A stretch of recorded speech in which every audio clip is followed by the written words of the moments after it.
আসসালামু আলাইকুম এভরিওয়ান। রমজানুল মোবারক। আজকে আমি ইফতার রেডি করেছি। দেখেন শরবত, পায়েস, এরপর কিছু ভাজা রেডি করেছি, ভাজা পোড়া যেটাকে বলে, কিছু ফ্রুটস। এখানে আছে বয়েল এগ, পেঁয়াজু। আজকে পায়েসটা বাসায় রান্না করেছি খেজুরের গুড় দিয়ে, সামান্য পরিমাণ খেজুরের গুড় দিয়েছি, এই জন্য কালারটা এত চমৎকার এসেছে। আর একটা ফ্লেভারই আসছে ডিফারেন্ট, যেটা সবসময় অন্য গুড় থেকে পাওয়া যায় না। পেঁয়াজু, ছোলা ভাজা, এগুলো সব হোমমেড।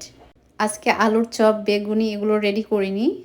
এখানে অরেঞ্জ ফ্লেভারের শরবত করেছি, সাথে একটু ভুসি ইউজ করেছি।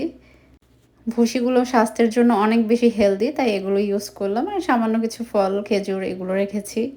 আজকে আপনাদের ইফতার মেনু কি আমাকে কমেন্টে অবশ্যই জানাবেন। অবশ্যই ট্রাই করবেন ইফতারিতে হেলদি আইটেম রাখার জন্য। আজকের মতো এই পর্যন্তই। সবাই ভালো থাকবেন। আল্লাহ হাফেজ।